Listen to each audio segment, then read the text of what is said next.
I'm Barry Trammell with Sellout Crowd, and I'm proud to announce that Scott Verplank has joined our network, and this is the first episode of the Scott Verplank Show. Verplank was Longhorn bred, but chose Oklahoma State instead, and has made his golfing life in Oklahoma. He's won NCAA championships, the U.S. Amateur, Ryder Cup matches, and a most emotional Byron Nelson Classic. And he's debuting his show with a fellow OSU phenom, Viktor Hovland, who also won a U.S. Amateur and has won 5 times on the PGA Tour, including the 2023 FedEx Championship. The Scott Verplank Show is sponsored by EMAC Group. EMAC is environmental, microbial, and air quality solutions. If you suspect you have mold or air quality issues, EMAC provides the solutions. Find out more at emac.com. Now here's Scott and Viktor. Welcome to my very first podcast with my special guest, Viktor Hovland. So Viktor, you're going to be my ultimate guinea pig here, since I've been on your side of the camera, but never on this side. So I get to ask the questions, you get to make the answers. So thanks for being on. Yeah, honored to be your first guest, Scott. Let's have a good time. Hey, I always have a good time around you. Viktor's always smiling, makes everybody happy around him, and on top of that, he's one of the best 2 or 3 or 4 players in the world. And you could see that coming for a while here, being a young golfer at Oklahoma State. He kind of set the world on fire, won the U.S. Amateur, which really set him up well. And he's gone on, just improving every year. Won the Tour Championship last year, so won the FedEx Cup. And Viktor, you got to feel good going into this year. Tell me what's going on.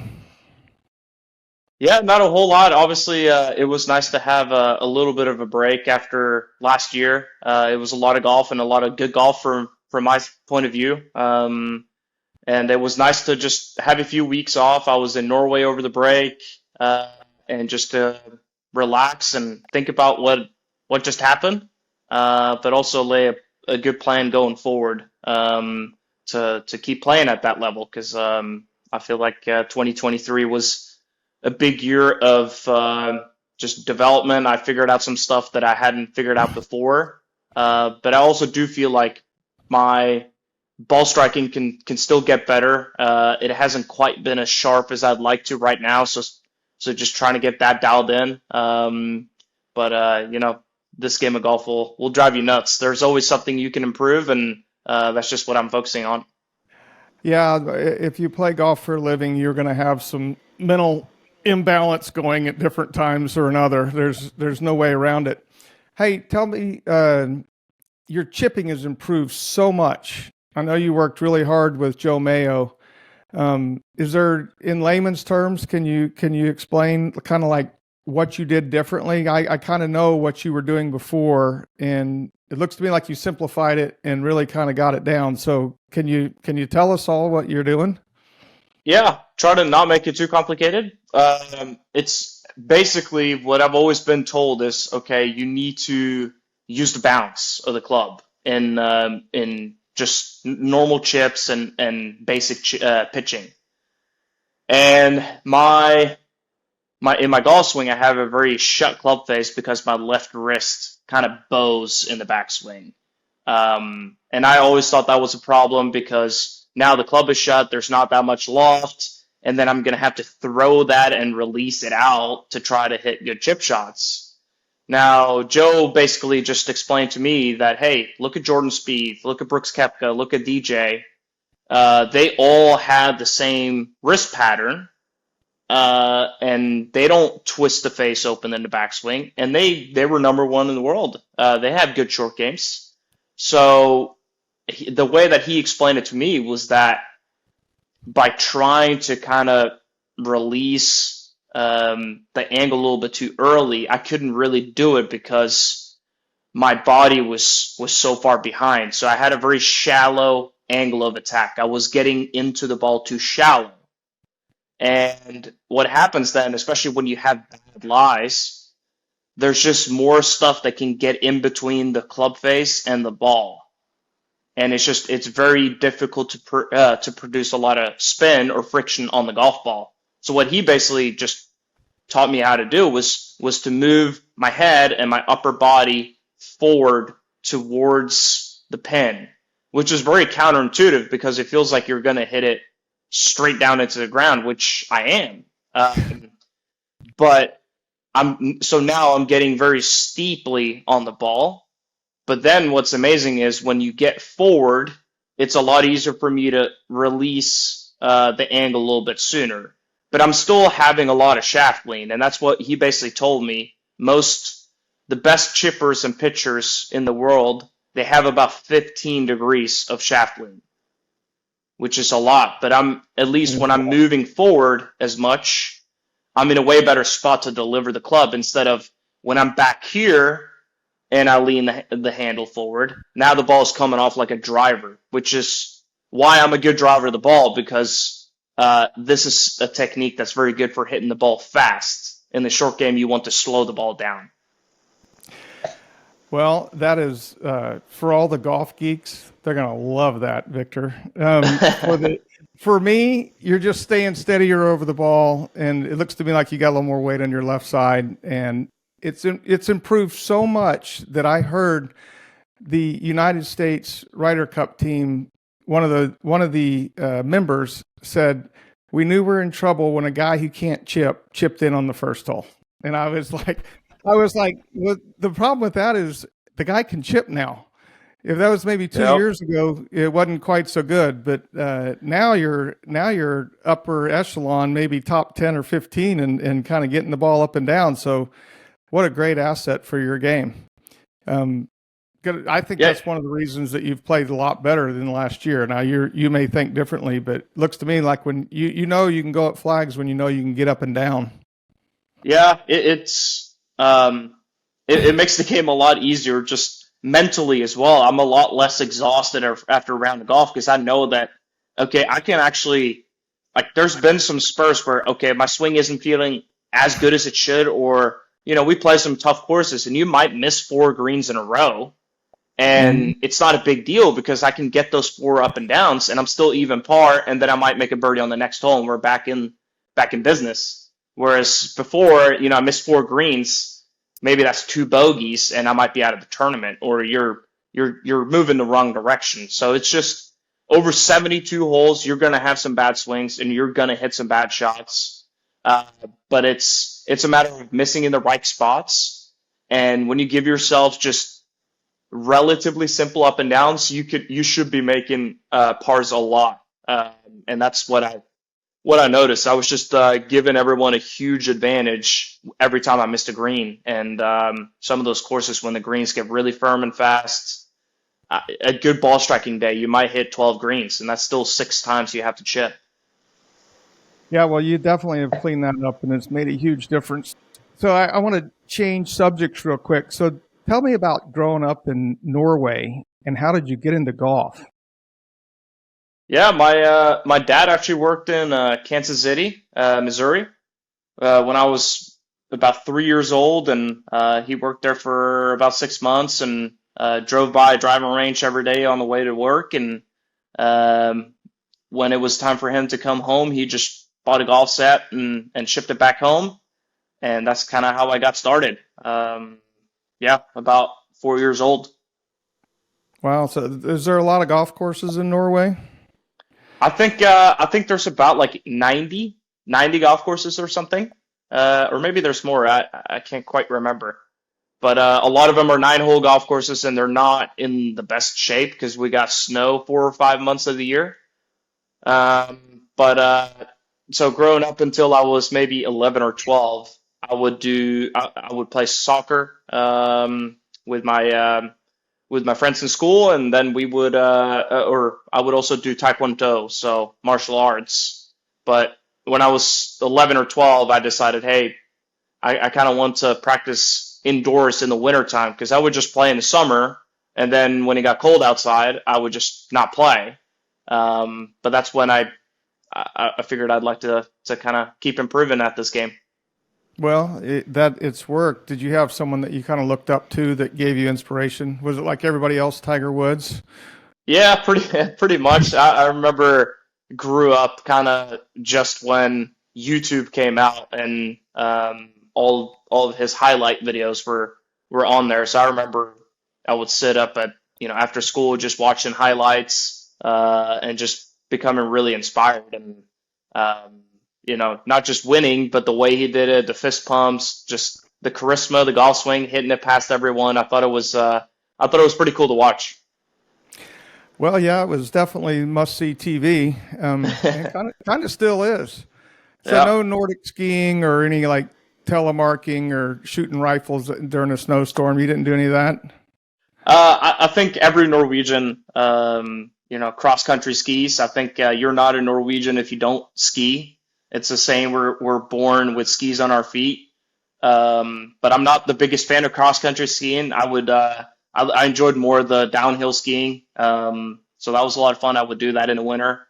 But then I realized that, okay, the more and more I go to, because we have a cabin a couple hours away from Oslo, and we would go there and ski in the weekends.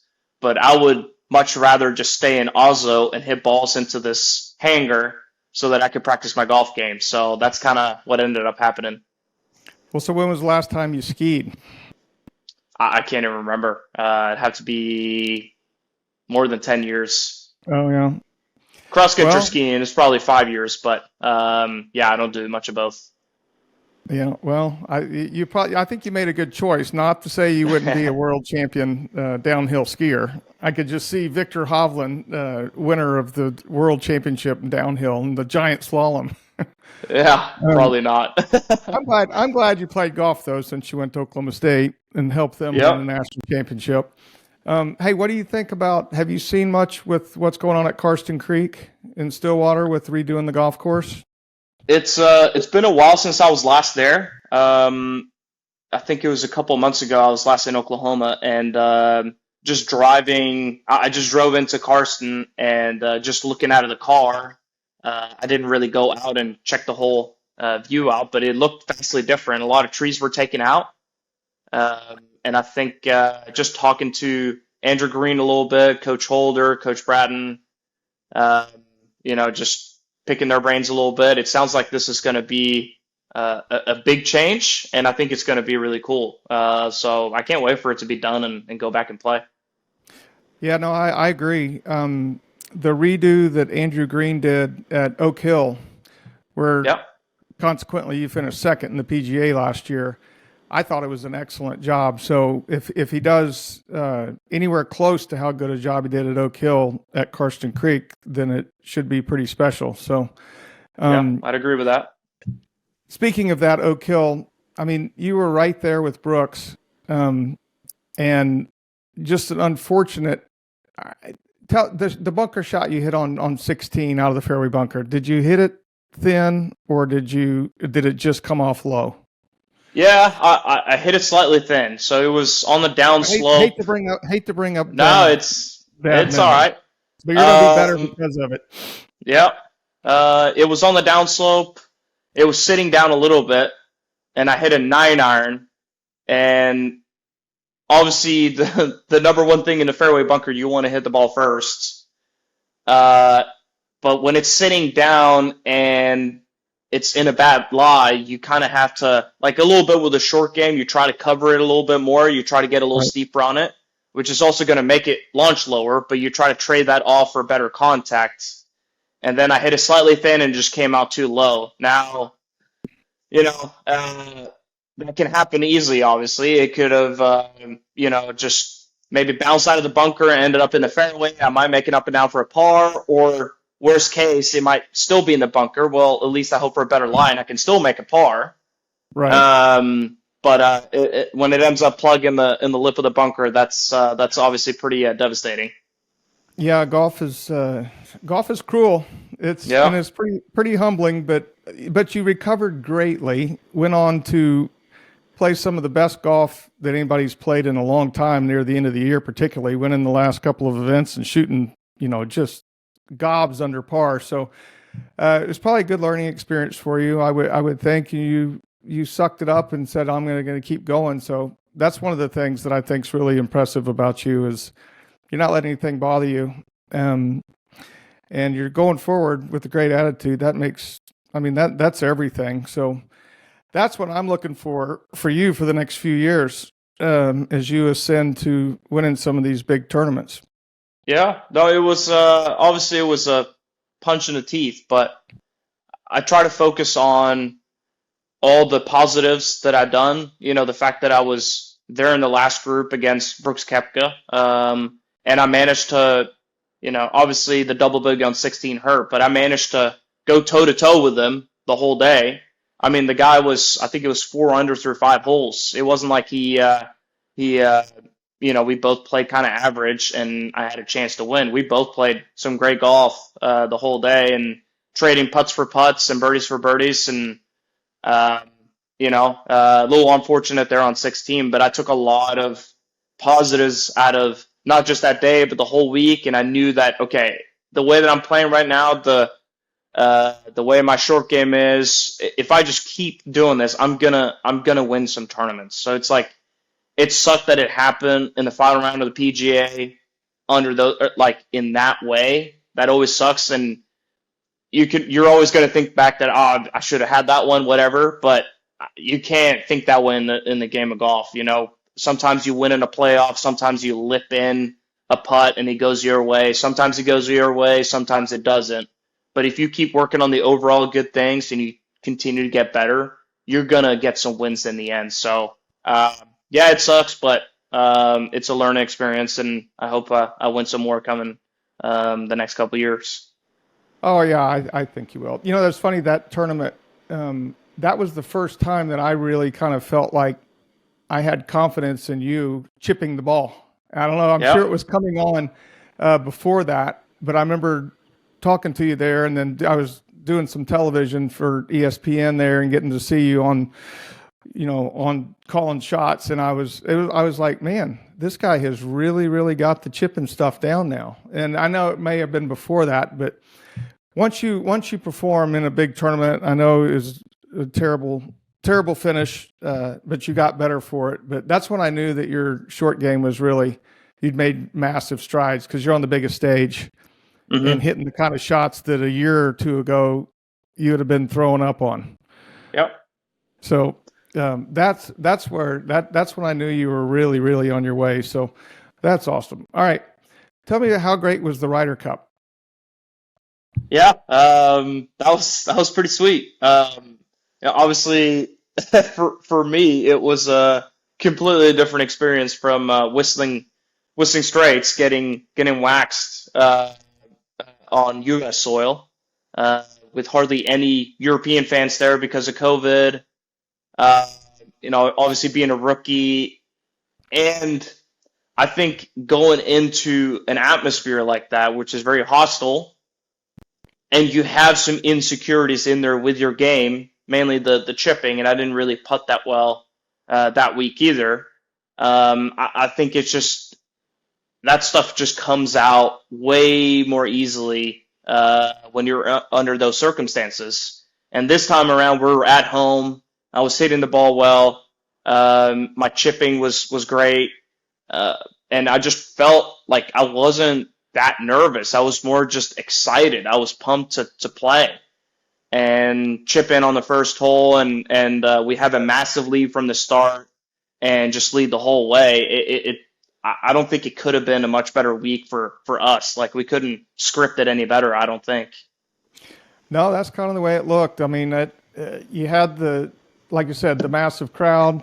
The Europeans were playing well, and you just kind of took the wave and rode it. But the Ryder Cup is just the coolest event to play in, with the big crowds. I mean, it's hard not to. I was kind of like what you said.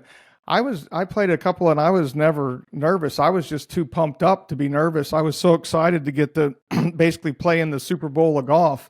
Yeah. It's just the coolest event. Unfortunately, I played in Europe twice, and we lost both times. But losing sucked. But playing in the event was off the chart. So I know you got to be looking forward to playing in another big handful of those at least. Yeah, Europe has had a good record in at home for the last 30 some years now. So we're very proud of that, obviously. But I think it's time for us to to come to New York and prove everyone what we've got, because we were definitely the underdogs, and I think a year prior to the Ryder Cup we were written off as, oh, they got no chance, and we came back and showed everyone how we can play, and I want us to go out there and do the same thing in New York. Well, I know you do. Are you gonna help Rory get John Rahm on the team? That's gonna be a big key right there. Oh boy, I don't know. no comment on that. Yeah, I don't know how that's gonna work, but I would, if I was the European team, I'd want John Rahm on my team as well. So Yeah, we just want the best players to be on the team. That's it. It's that simple. And I think that's what most people in golf want to see is all the best guys playing, particularly, that event, the Ryder Cup's such an exciting, amazing event that you need all the best players. Yep. Let me ask you, you did a Norwegian podcast and you made some comments about the tour. Have you gotten any blowback from that? I mean, blowback as in I didn't get too many messages. I didn't look online to see what the comments were. But, well, from other players. I didn't get too many. I got a couple text messages, and mostly they were in support. I don't think people would text me if they were disagreeing, but I got some support, so I appreciate that. But at the end of the day, I just try to speak my mind, say my opinions. Whether that's going to be given a good reception or a bad reception, that's just, I was asked the questions, and I'm going to answer honestly from my point of view. And that's that. I didn't really anticipate it blowing up as much as it did because it was on a Norwegian podcast. But I guess that's just how it is. Everything you say, it gets out there. Well, yeah, I guess what I meant by blowback was from the PGA Tour. I would presume that the players would support what you said. I'm like you. The truth's hard to hide. If you look at it from a player's perspective, I think you were right. And sometimes, you just, like you said, you got to tell the truth. This is how it's been. It's all laid out there for everybody to see. It has not gone well. At least for the world of golf. But I guess my point was, have you got any blowback from the actual PGA Tour offices? Because I know players would support your opinions. Yeah, I have not. I haven't talked to anyone in particular. I've only played one tournament in Hawaii since I made the comments. So, but no, I mean, it's good. Yeah. No, that's good. No, I mean, yeah, I mean, the truth. And like, I'm not trying to just say these comments to dog on the tour. Like, I want to improve the tour, and we need to get together and talk collectively about how we go about that business. But first of all, we need to get the facts out in the open. We need transparency, and we need to talk about, okay, this has not been handled in a good way. Okay, that's fine, but let's talk about the road forward. How do we move past this and make PGA Tour the best product it can be? Because it is great, but it could be a lot better. Yeah, I agree. You know what? You got a good head on your shoulders for a young guy who's going to have a lot of say in what's going on. So that, as an old guy, that makes me feel better. That I know there's at least a couple guys that are thinking clearly in this deal. So good for you. But don't let that get in the way of being a world-class kick-ass golfer, because that's what you are. Don't let the off-the-course stuff drag you down. I know you've been told that by people smarter than me, but you're doing so good. I got to ask you about Shea Knight. He's been a great caddy for you, hasn't he? He's the man. He's what keeps the ship from sinking certain times. Yeah. So he's like I've said this to other people. Like he's a great caddy, but I think he's an even better person, and he's just someone that I enjoy being around. I can trust him wholeheartedly, and that's the most important thing when you have someone out there on the bag. But on top of that, it helps obviously when he's a great caddy and works harder than any other person that I've seen. So have nothing bad to say about Shea. He's just a man. Yeah, no, I knew you wouldn't. He's an excellent caddy, but it's hard to explain that relationship because you really spend as much or more time with him than you do anybody else. If you, like my wife used to complain that, well, I spent more time with my caddy than with her. And I was like, well, but I love you and I don't love him. There's a distinction there.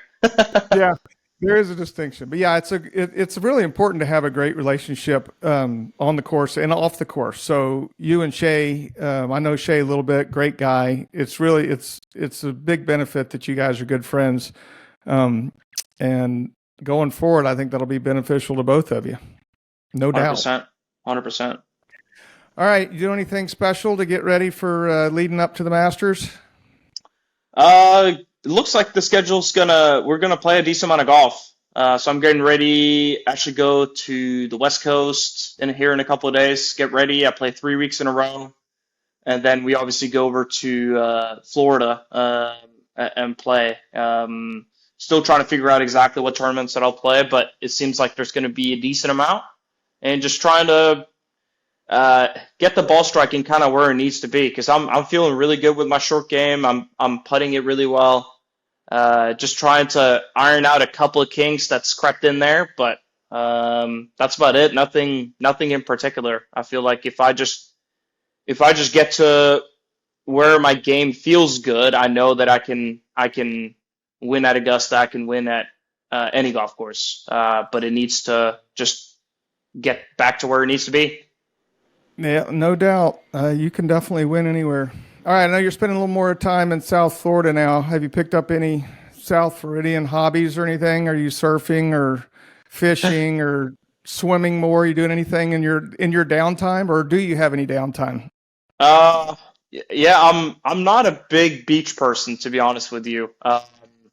I'm more of a mountain guy growing up in Norway, but they do have obviously some state parks here and stuff that I'd like to check out. I've just scrolling on YouTube, I didn't really know how big fossil hunting was around here. Because obviously Florida was submerged in water, and with the ice age and stuff, you can find fossils from a long time ago, or you can find megalodon teeth that are millions of years old. Like, I'm just fascinated with that stuff. So nice. Maybe at some point I'd love to go out there and find me some megalodon teeth. That'd be sweet. There you go. Yeah, the shark teeth is always, when my kids were little, when you're running up and down the East Coast playing golf, yeah, shark teeth hunting was always a big deal. But a megalodon tooth, that would be pretty amazing. Yeah, but then forget the shark teeth. If you go to the Everglades, Everglades looking for fossils, they got those giant snakes over there. I know. I might not come back. Yeah, so you got to be really careful. And I don't know I guess people let those big snakes go, and then they show these pictures of these 30-foot boa constrictors. So be careful if you go looking for fossils in that part of South Florida. Yeah. Hey, Victor, you've been a great first guest. I hope I was not too tough on. I wasn't tough on you, but I hope I wasn't too wordy for you. But dude,